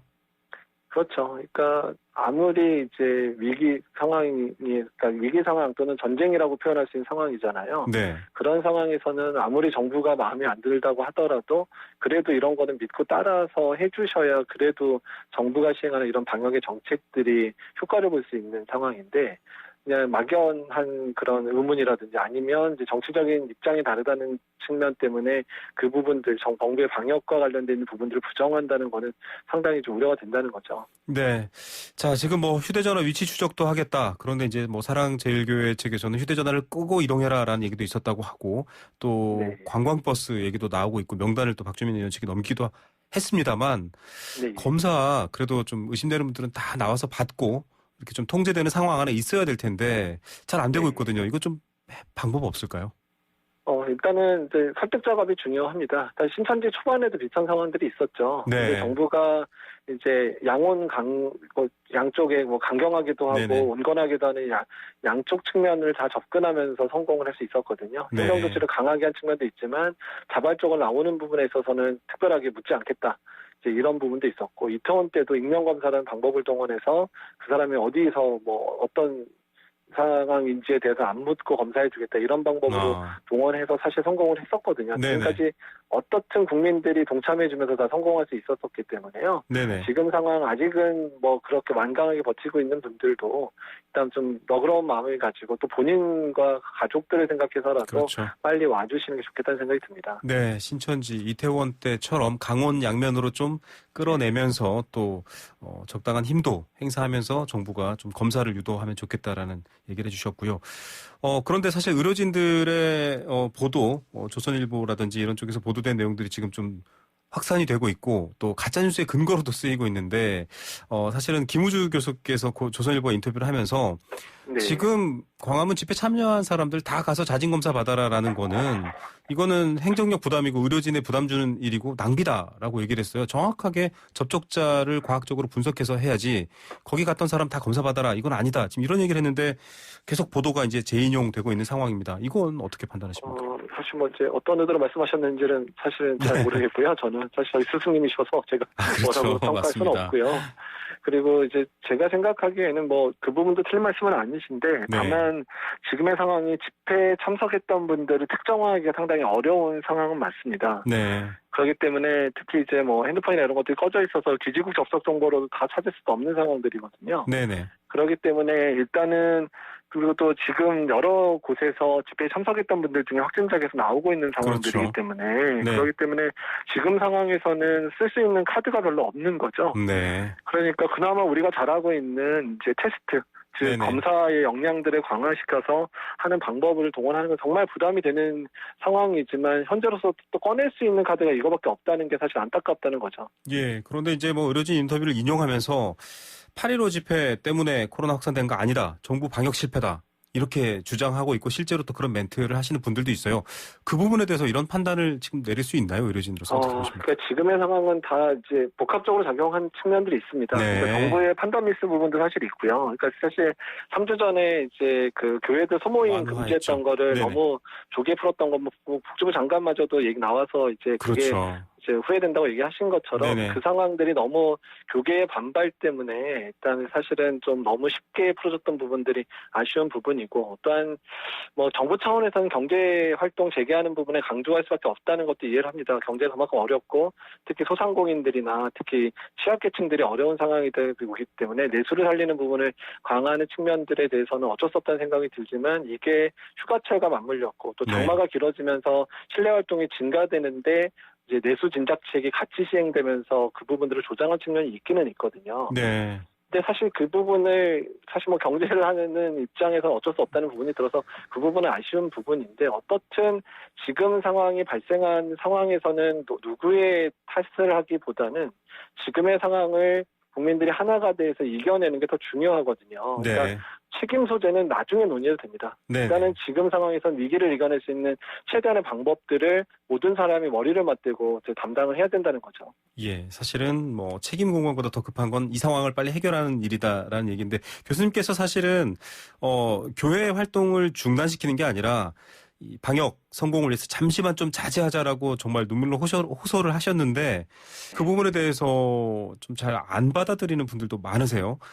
그런 설득조차 안 된다면 뭐 어떻게 설득해야 되나 이런 생각까지 들거든요. 그래도 이번 상황에서는 지금 이제 교계 지도자분들이 계시는 교회들이 아주 앞장서서 온라인 예배로 이제 예배를 바꾸고 그런 소모임 것도 금지하고 많죠. 이런 네. 부분들이 이제 나서기 시작해 주셔서 정말 감사하게 생각을 하고 있고요. 네. 그러니까 일단은 지금의 상황에서는 뭐 정파를 떠나서 종교를 떠나서 지금 상황을 빨리 이겨내는 게 우리나라가 정상화되고 경제적으로도 회복되는 아주 중요한 기도에 서 있거든요. 네네. 그렇기 때문에 일단은 잘 동참하고 노력해 주셨으면 좋겠다는 생각이 듭니다. 예. 자, 그리고 좀 팩트 체크를 하나만 부탁드려야 될 부분이 있는데 지난 8.15 집회 때 좀 비가 많이 왔지 않습니까? 그래서 이 날씨가 습하고 비가 많고 야외여서 감염 확률이 높지 않다 이런 얘기도 있는데 어떻습니까? 통상적으로는 비가 오는 야외에서는 감염이 잘 안 된다 이렇게 봐야 되나요?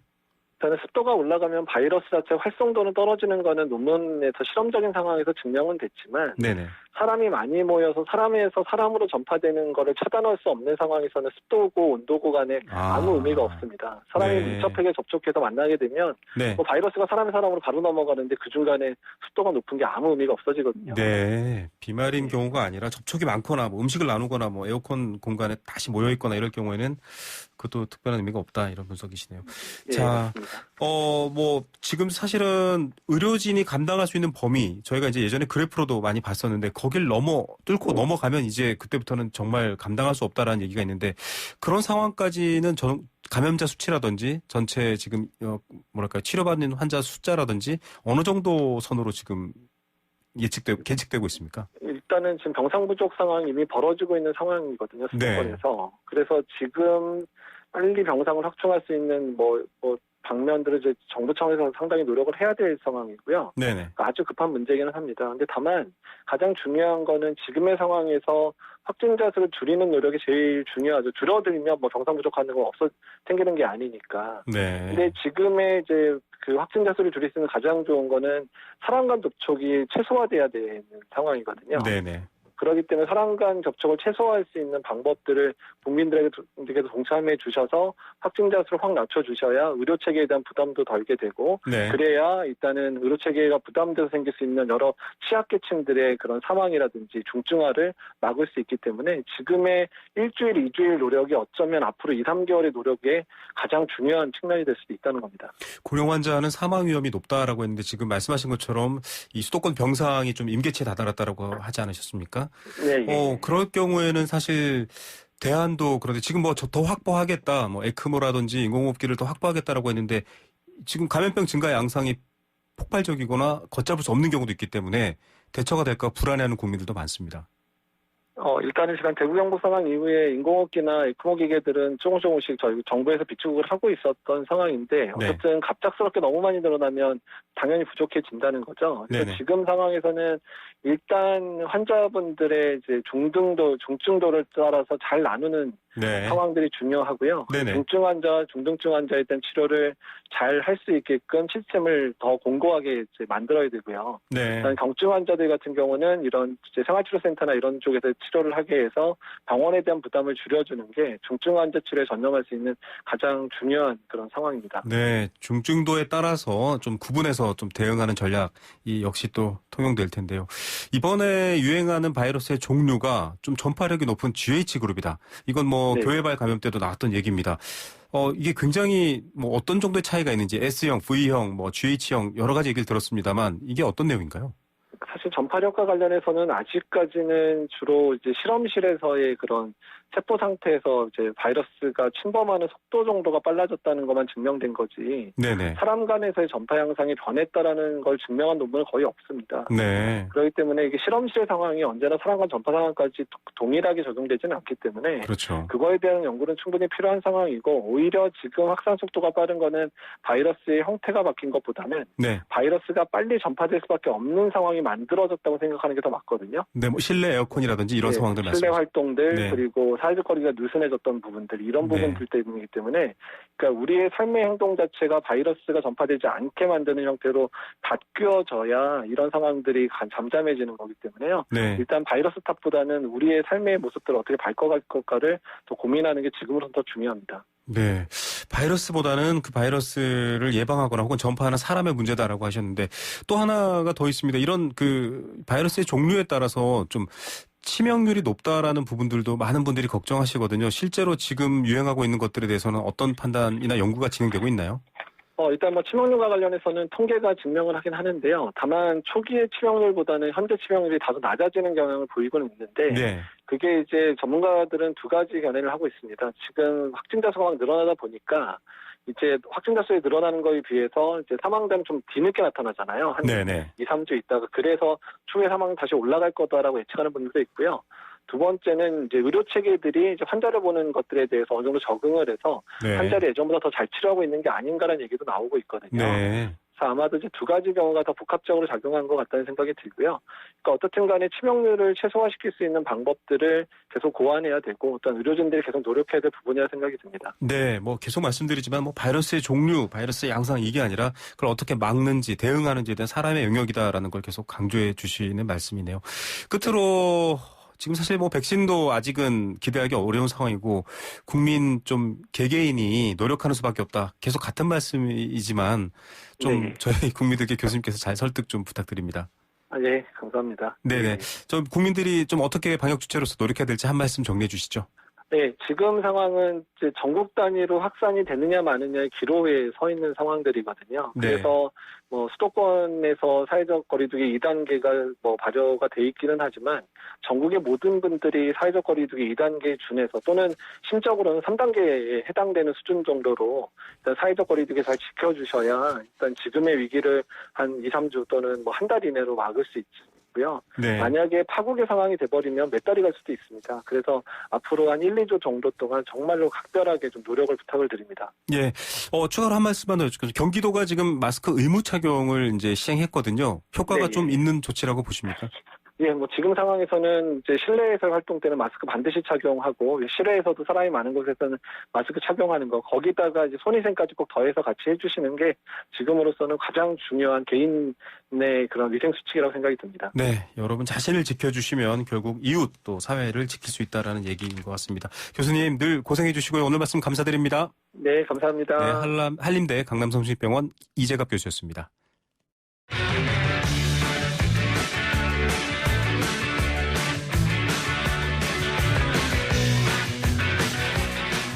네, 젊냐, 젊지 않냐. 그걸 나누는 기준은 없습니다. 본인이 세우는 기준이 바로 기준입니다. 젊은 정치인들의 뛰어난 정치 토크를 들어보는 시간입니다. 830 정치 토크. 오늘은 더불어민주당 법률위원회 부위원장 맡고 있는 현근택 변호사, 미래통합당 이준석 전 최고위원 두 분 나왔습니다. 안녕하십니까? 네, 안녕하세요. 안녕하세요. 네. 젊은 사람으로 끼워줘서 고맙습니다. 뭐 50대 후반분도 본인은 젊다 이렇게 얘기하시는 말씀. 요즘 기준이 없는 거네요? 젊은 기준이? 요즘 제일 젊은 분은 김종인 비대위원장입니다. 그럼요. 활동력으로 너무 보면 또 거기 또 하시는데. 네. 꽁 대신 닭. 예. 이동영 작가가 휴가를 갔습니다. 본인도 쉬어야겠다라고 얘기해서 담당 PD가 대신 들어왔고요.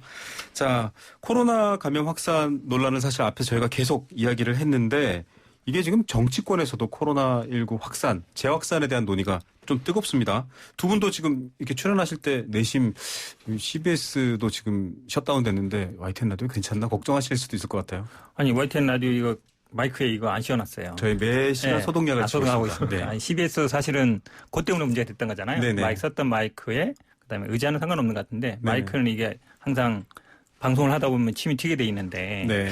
최소한 그런 거는 좀 필요한 것 같아요. 근데 네. 지금 뭐 방송 CBS뿐만 아니라 국회도 지금 난리 났죠. 네. 네, 지금 국회도 이낙연 의원도 음성 판정을 받긴 했지만 또 차명진 전 의원은 확진도 됐고요. 특히나 이준석 전 최고께서는 방송국 워낙 많이 다니시니까. 저는 사실 요즘 거의 계속 위험한 지점을 넘기고 있는 느낌인 것이 그 CBS 방송 프로가 제가 원래 고정 출연하는 프로이기도 하고 네.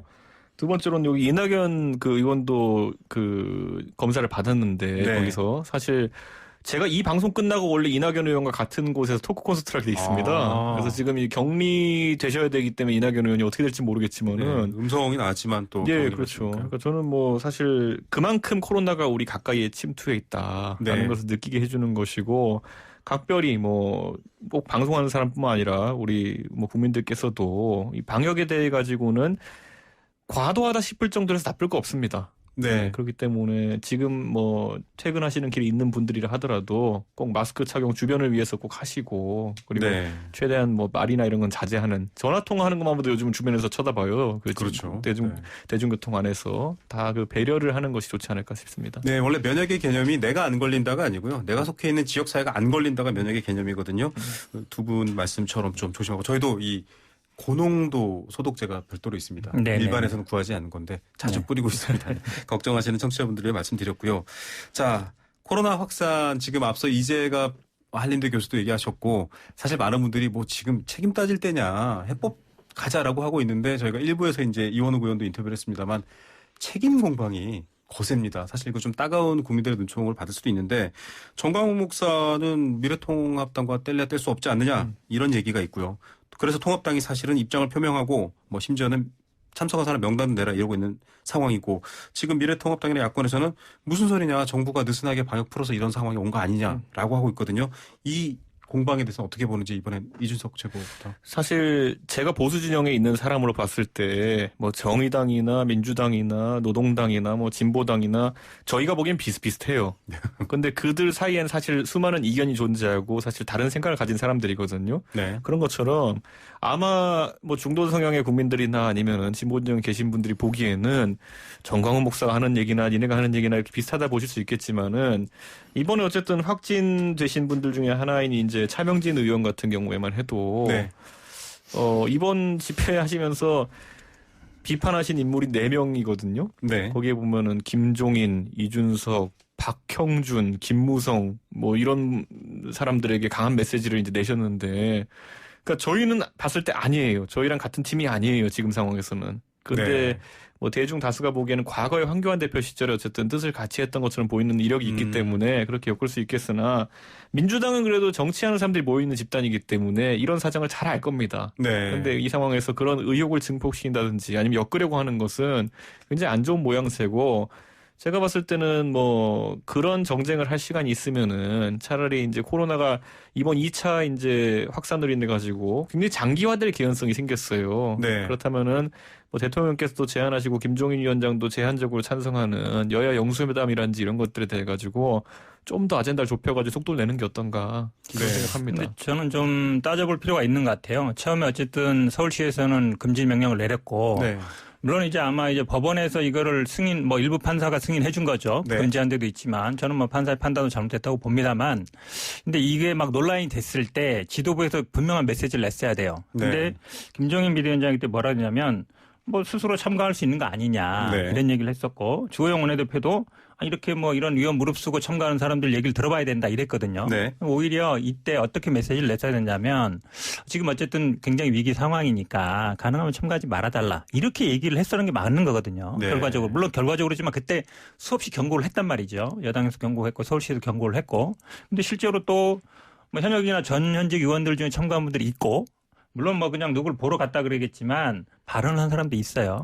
시도위원이나 위원장도 있고. 그러니까 명확하게 선을 그어줬어야 되는데 그렇지 못했다. 저는 이게 어느 정도 뭐 동조하는 거 아니냐라고 볼 수밖에 없는 거예요. 지금 말씀처럼 황교안 전 대표 때만큼 뭐 마이크를 황교안 전 대표 아예 올라가서 마이크 잡고 거의 뭐 같이 한 거니까. 근데 그 정도는 아니지만 끊을 땐 끊어줘야 되는데 그렇지 못했다. 결국은 정치 지도자라든지 뭐 비대위원이라든지 원내대표라든지 현역 의원 이런 분들이 어떤 얘기를 하는지가 국민들에서 굉장히 중요하거든요. 메시지로. 그래서 저는 분명하게 끊어지지 못했고 사실상 약간 동조한 측면이 있기 때문에 그 부분에 대해서는 저는 뭐 사과하는 게 맞다라고 봅니다. 아니 그분들 메시지가 안티 이준석, 안티 뭐 김종인, 안티 박형준, 안티 김무성이라니까요. 그러니까요. 차명진 제가 아까 말씀드렸잖아요. 당 대표나 그러면 그 원내대표가 이 논란이 됐을 때 위험성이 있으니까 가급적 참석하지 마십시오. 우리 당 의원들도 가능하면 참석하지 마십시오. 이렇게 얘기를 했어야 되는데 그럴 수 있는 거 아니냐 이렇게 얘기해 버리면 용인하는 거거든요. 근데 결과적으로 이렇게 됐으니까 뭐 그 집회에서 나왔던 얘기들이 우리를 비판하는 거였다. 이렇게 넘어갈 일은 저는 아니라고 봐요. 이준석 최고께서 지난번 이 프로그램에서 이동영 작가와 대담하면서도 그 태극기 집회라든지 그쪽은 사실 찐 진박이다. 그 지금 현재 미래통합당과 연결짓는 건 좀 무리가 있다라는 취지의 발언도 예전에 해주셨습니다만 그럼에도 불구하고 사실은 통합당이 그러면 선은 그어줬어야 되는 것 아니냐. 라는 부분에 대해서는 어떻게? 그러니까 저는 방역의 요소 중에 책임 소재를 찾는 것이라고 하면은 감염원을 찾는 데 의미가 있다 보는 것이고 사실 감염에 있어가지고 당신들이 책임이 있다라고 지우는 거는 의미가 없는 과정 같거든요. 저는 특히 지난번에 우리가 신천지 1차 이제 확산 때 보면은 그때 보면 뭐 신천지의 모 건물과 미래통합당 로고가 비슷하다 해가지고 미래통합당을 엮으려고 했던 시도 같은 것들 지금 와서 보면 굉장히 좀 저열했고 좀 웃기는 시도가 아니었나라는 생각이 드는 것인데 선거 국면이다 보니까 그게 되게 화두가 크게 됐었는데 지금도 그런 것 쫓아다니다가 방역 역량이 열화되지 않도록 저는 이런 게 있어요. 자. 그 시기에 8.15 집회에도 많은 사람들이 모여 있었고 거기에 감염원이 확산되는 계기가 된 건 맞는 것 같습니다. 근데 그 외에도 보면은 전국의 해수욕장이라든지 아니면 이번에도 뭐 실내 수영장에서도 그런 일이 발생하고 했지만은 집합 장소 굉장히 많은데 방역 역량 지금 검사가 전부 다 사랑제일교회와 이쪽으로 집중되는 모양새거든요. 사실 이것도 보면은 제 생각 지역 감염 만돼 있어가지고 고르게 분포하게 이제 방역 역량을 해야 되는데 한쪽으로 몰려가지 않았으면 좋겠다. 저는 방역 당국 이런 거 특히 신경 썼으면 좋겠다 이렇게 생각합니다. 저게 전형적인 물타기예요. 한마디로 얘기하면 왜냐하면 지금 그런 얘기 많이 하죠. 뭐 해운대에 몇십만 명이 있었다. 사실은 그분들도 물론 위험성이 있지만 결과적으로 나타나지 않고 있거든요. 정광훈 목사 같은 경우는 그 전부터 끊임없이 문제가 됐어요. 이분이 계속 문제가 됐었고 그 안에 확진자가 나오고 있었고, 그러니까 사실은 일반 국민들은 일상생활을 하는 거예요. 그러니까 여름이니까 휴가를 가신 거고 본인들 스스로 조심하고 마스크 끄고 당연히 어쨌든 거리두기를 하겠죠. 근데 정광훈 목사나 제일교회 같은 경우에는 끊임없이 경고를 했음에도 불구하고 안 지키는 거죠. 그러니까 국민들한테 휴가철인데 해운대에다 가지 마십시오. 갔다 온 사람 다 검사하십시오. 그런 건 어느 정도 근거성이 있어야 되는 것이지 그걸 빌미로 지금처럼 물타기 하는 건 저는 말이 안 된다. 네. 아니, 왜냐하면 샘플 검사라는 것을 지금 해외 다른 국가들에서 샘플 검사를 해요. 그냥 일반적인 사람 1,000명 중에 샘플 잡아가지고 네. 그중에 몇 명 정도 감염됐냐로 지역사회 감염의 정도를 파악하는 거거든요. 그렇죠. 우리는 아직 그렇게 못하고 있는 게 우리는 감염원 추적 방식을 계속 하고 있어요. 네. 그러다 보니까 저는 이번에도 보면은 이 정광훈 목사 측이 주도한 이런 집회와 별개로 스타벅스 감염 파주에서 그건 또 어떻게 봐야 됩니까? 그거는 누가 원인입니까? 그러니까 책임 소재가 뭡니까? 저는 그 책임 소재를 따지는 게 무의미한데 책임소를 쫓아다니는 것 자체가 저는 오히려 과도하게 시선이 분산되는 거 아니냐 예를 생각합니다. 들어 이런 거죠. 예를 들어서 해운대에서 확진자가 왔었다. 발견됐다. 근데 그 주변에 많은 사람들이 뭔가 파티를 하거나 했다. 그럼 하겠죠. 그러니까 그런 위험성이 없는 것과 위험성이 있는 것을 동일선상에 비교할 수 없는 거예요. 스타벅스 당연히 추적해야죠. 근데 사전에 예고되거나 스타벅스에 사전에 저기 가면 어느 정도 감염이 될 것이다. 예정된 게 아니잖아요. 근데 이번 집회 같은 경우는 그런 게 어느 정도 보였단 말이죠. 그럼에도 불구하고 미래통합당 그 수뇌부에서 명확하게 끊지 못한 거 그 부분을 얘기하는 것이죠. 저희는 아무도 안 갔어요. 끊지 못한 게 아니라. 아무도 안 가요. 현역 의원들도 홍문표 의원도 가고 뭐 다른 그분은 실제로 예를 들어 가가지고 의사가 보기에도 이분은 뭐 검진 대상이 아니다라고 해가지고 내보낼 정도로 가벼운 어떤 참여를 했던 거죠. 그건. 사실 이게 지금 이제 책임론을 말하는 양 두 분의 의견, 이동영 작가 굉장히 어려운 일을 하셨네요. 네. 두 분 사이에 껴들기가 어렵습니다. 자, 책임론 얘기는 사실 지금 좀 한계도 있고 또 여러 얘기들을 더 아직은 진행 상황이기 때문에 봐야 되는데 이렇게 이슈가 뜨거워진 이유 중에 하나가 사실은 MB 때부터 이제 보수적 색채의 기독교의 세력 혹은 힘을 적당히 이제 지렛 때처럼 통합당의 전신인 당들이 좀 이용해온 뭐랄까요 긴 맥락 때문에 사실 이런 공방이 불이 잘 붙는 것 같아요. 그런데 사실 이준석 최고 말씀하시면 지금의 당은 뭐 뒤에도 얘기하겠지만은 굉장히 많은 변화를 또 추구하고 있어서 좀 연결짓지 말라라는 의미가 있고 이제 여당의 입장에서는 과거 역사를 봐봐 당신들이 키운 거 아니야 이런 지금 논란이 있거든요. 요 부분만 지금 코로나 말고 요 부분만 짧게 얘기하면요. 이게 단순히 이제 황교안 대표 때만 일은 아니에요. 이명박 전 대통령 때도 그랬고요. 그게 어찌 보면 이제 길게 보면 이제 이승만 전 대통령까지 넘어가는 것이죠. 그러니까 미국에서 넘어온 기독교의 약간 보수적인 기독교가 어찌 보면 지금 보수당의 큰 뿌리를 이루고 있어요. 네. 그 부분을 현재 지금 김종인 비대위원장이 뭐 끊고 있다 하지만 네네. 기본적으로 큰 근저에 이루고 있거든요. 그러니까 이 부분과는 저는 선을 확실히 그어야 된다. 선을 그어야 한다. 저는 이제 자연적으로 소멸할 영향력들이다 이렇게 좀 보는 것이 교회가 과거에 그러니까 저희 윗세대들 50대 이상에는 뭐 주 6일째 하고 이러던 시절에는 일요일에 가가지고 그곳이 사회에 관한 정보를 취득하는 공간이자 마음의 안식을 얻는 공간이자 여러 역할을 할 때의 교회와 지금 들어 주 5일째 되고 일요일에 교회 가는 인원도 많이 줄어들고 이런 상황에서의 교계의 영향력이라는 거는 축소될 수밖에 없는 것이고 그럼에도 불구하고 그래도 아직 한국 사회에서 덩어리진 세력으로 있기 때문에 정치에 이렇게 계속 이제 끝자락에서 언급이 되는 것 같은데 저는 이번에 이들이 가졌던 비과학성이라든지 아니면 또 국가 정책에 협조하지 않는 모습이라든지 이런 것들이 과연 제 세대나 아니면 그 다음 세대에 있어가지고는 어떤 모습을 비춰질까라는 걸 이제 봐야 되거든요. 사실 종교는 19세기 이후로 과학과의 끝없는 어떤 뭐 이런 괴리 있는 지점들을 이제 다듬으면서 여기까지 왔거든요. 근데 저는 이제 정광훈 목사 말한 것처럼 자기는 이제 뭐 사실 코로나에서 안전하다는 취지로 이야기한다든지 이런 것들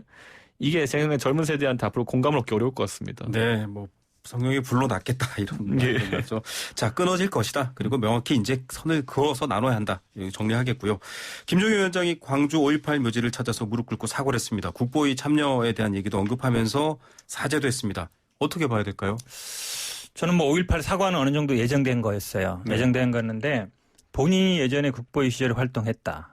그 부분을 직접 언급한 거하고 그렇죠. 그다음에 이제 무릎을 꿇고 그러니까 뭐 예전에 이제 독일 총리 그걸 염두에 둔 것 같은데요. 아마 그렇게 기사도 나왔던 것 같은데 저는 의미 있다고 봅니다. 의미는 있는데 근데 이제 결국은 그런 문제인 것 같아요. 지금 아마 5.18 단체 저도 이렇게 만나보면 5.18을 공법이나 시켜달라. 그리고 5.18 특별법 개정 결국은 뭐 그 훼손하는 거에 대한 뭐 처벌 규정이라든지 아니면 뭐 보상 문제라든지 이런 문제들이 있는데 이런 거를 꼭 처리해달라는 거거든요. 두 가지가 있는데 결국은 진정성이 있으려면 미래통합당 지금 김종인 비대위원장이 그런 어떤 특별법 개정 부분에 대해서 찬성 그런 당론을 어쨌든 선택해줘야 된다. 그래야 결국은 저는 진정성이 있다고 봐요. 결국은 그냥 그렇지 않고 그냥 뭐 물론 오늘 보니까 진정성 있게 하셨는데 근데 행동은 그렇게 하고 말은 그렇게 하고 나중에 이제 특별법 개정이라든 이런 걸 안 한다 그러면 결국 그냥 보여주기 아니냐 이런 비판을 받을 수 있거든요. 그 부분은 저는 염두에 둬야 된다고 봅니다. 그러니까 저는 이제 성을 공격할 때는 먼저 이제 앞에 물 흐르는 거 해자를 메우고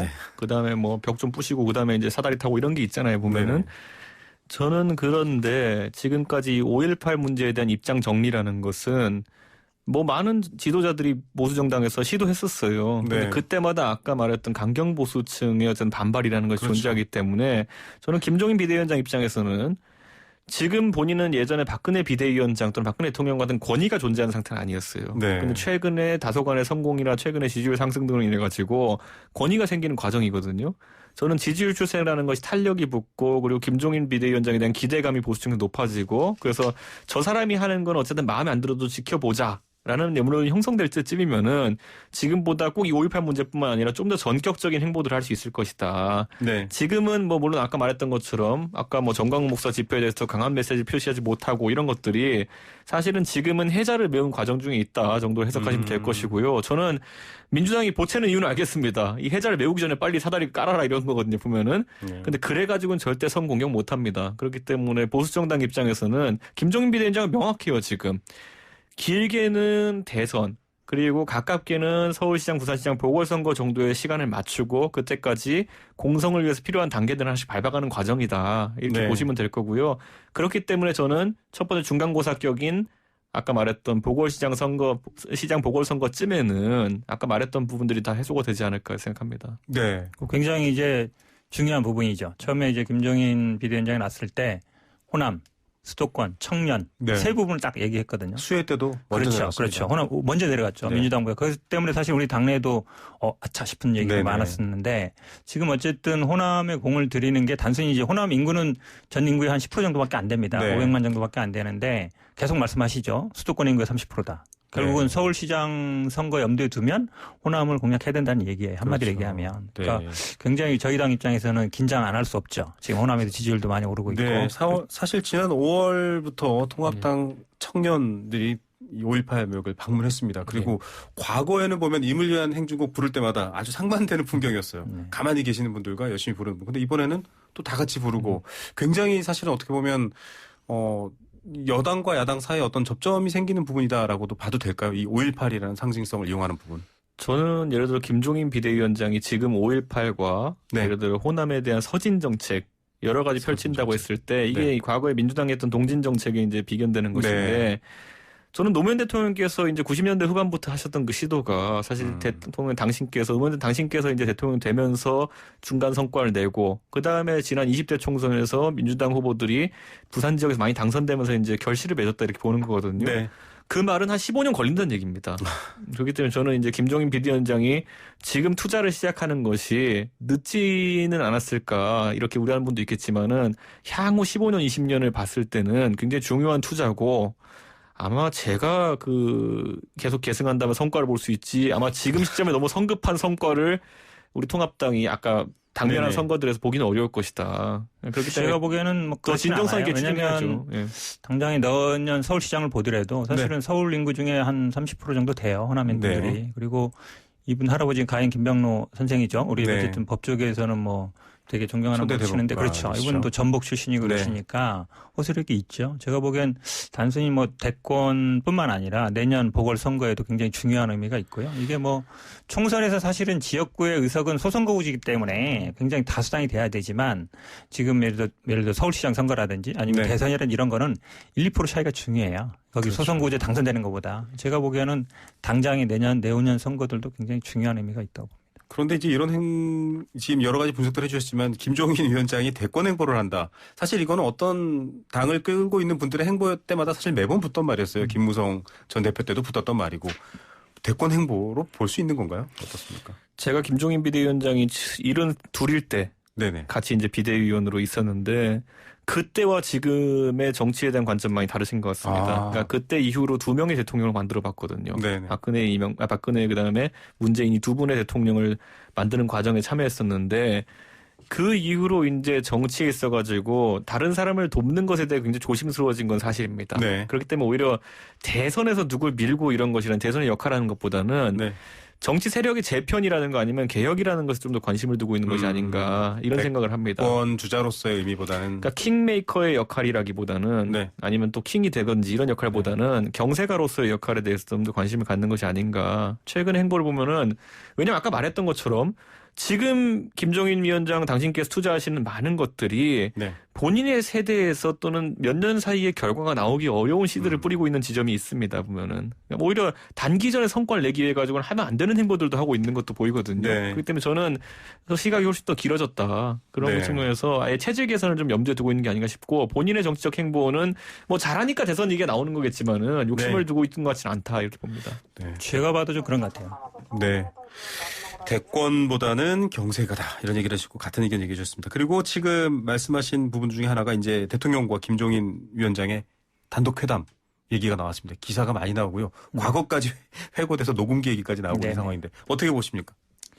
그럼 뭐 여야 영수회담이라는 표현은 안 맞는 거예요. 일단 기본적으로 예전에 이제 영수회담이라는 게 뭐 여당 총재를 대통령이 하고 그다음에 야당 총재 1대1 만나는 이런 상황이었는데 그런 것보다는 제가 보기에는 뭐 대통령과 그냥 야당 대표와의 만남 이게 사실 맞는 거죠. 어찌 보면 지금 우리 당은 이제 전당대회 기간 중이기 때문에 뭐 어찌 보면 약간 공백기인데 원래는 어찌 보면 여야 대표랑 대통령 같이 만나는 게 낫겠죠. 그런데 뭐 저는 만나는 거는 자주 만나서 좋다고 봐요. 그러니까 이게 뭐 형식이라든지 이런 거는 어떤 형식이 됐든지 간에 서로 뭐 제안을 했냐 말았냐보다 만나서 저는 주제도 미리 뭐 정할 필요 없이 허심탄회하게 얘기하는 게 좋은 거다. 근데 이제 끝나고 나면 꼭 이제 서로 어찌 보면 발표하는 과정에 또 이런 얘기가 있었냐 저런 얘기가 있었는데 그것도 저는 중요하지 않다고 봐요. 왜냐하면 뭐 서로 생각이 다를 수 있는 거니까요. 그래서 뭐 녹음기 설치한다 이런 건 말이 안 되는 거고 서로 얘기해서 서로 공감할 수 있는 이 정도 선에서 우리 발표한다. 서로 이렇게 주고받고 이 정도 선에서 좋은 합의를 했다. 저는 아마 이런 게 좀 정례화되고 항상 나오는 얘기지만 수시로 자주 만나서 전국 현안에 대해서 얘기를 많이 듣고 했으면 좋겠다. 그래서 발표할 때는 좀 서로 내용 공유하고 공감되는 부분만 발표했으면 좋겠어요. 그러니까 왜냐하면 거기서 있었던 얘기를 했느냐 안 했느냐 갖고 또 뒤에 논란이 되는 거 많거든요. 굳이 그럴 필요 없다고 봅니다. 네, 2016년과 바뀌었다는 얘기는 하셨습니다만 밥만 먹으러는 안 가겠다 그랬어요.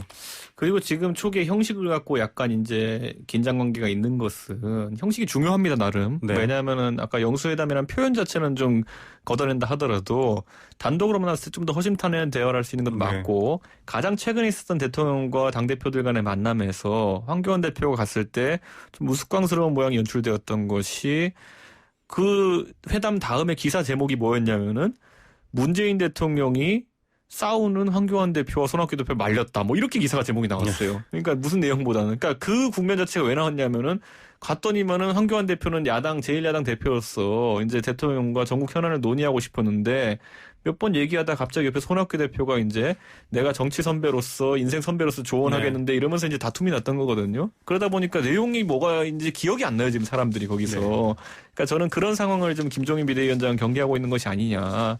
그래서 이번에 아까 코로나로 이제 의제를 국한시키자는 얘기가 나왔는데 코로나의 뭐 방역 얘기를 하겠습니까? 제 생각엔 추경이라든지 경제적인 면에 대한 얘기를 많이 할 것 같거든요. 그런 부분에 있어가지고는 경제에 대해 상당한 그 경험과 식견이 있는 김종인 비대위원장이 유리하게 이끌어 나갈 수 있다는 계산이 당연히 있는 것으로 보이고요. 저는 대통령께서 협치의 틀을 그렇게 만들어 나가시는 게 좋다 봅니다. 어떤 메시지가 나올지 좀 기대해 보겠습니다. 자, 오늘은 목검승부였고요. 이동영 작가랑 진검승부 때 또 오시기 바랍니다. 오늘 말씀 감사드립니다. 감사합니다. 네, 감사합니다.